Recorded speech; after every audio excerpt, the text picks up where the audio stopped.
Open natin dito sa labas. So, ayan na naman po.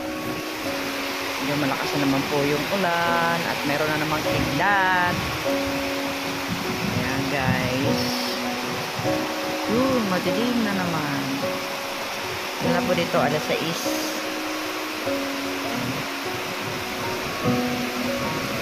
Yung motor ng aking anak ko, nasa labas. Pambera tong batang to, oh. So, ayan guys, malakas naman po ulan. At kasi kahit pa paano naibsan yung init. Grabe kasi ang init na naman kanina talaga. Makainit po talaga.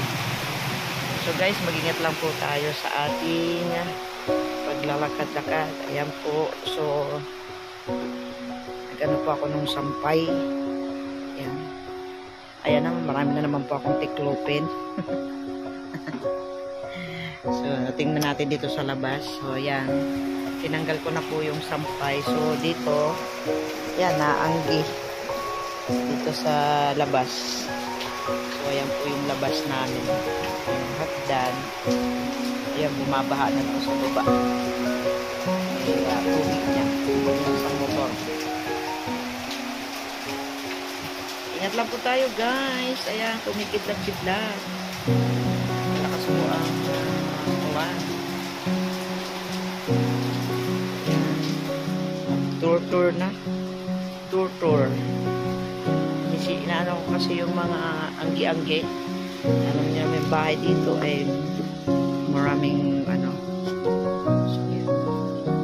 Yan, guys. Ay, buksan natin ang bintana. Ito yung kwarto namin. So, ito yung pinaka-labas. Kasi nasa taas po kami.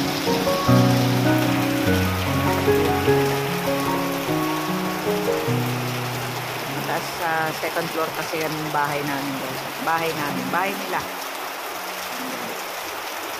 Meron na siguro 30 minutes na ulan bago ako video. Video.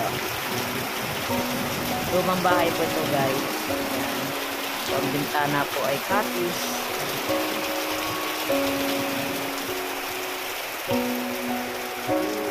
So, yan po.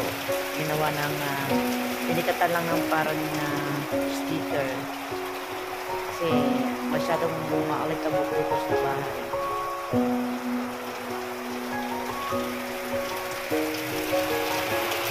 Ingat lang tayo, guys. Ayan, magandang gabi sa ating lahat. Ayan po. At mano po ang ulan. Ingat-ingat lang po tayo. Tayo po ay magluluto na rin ngayon hapon.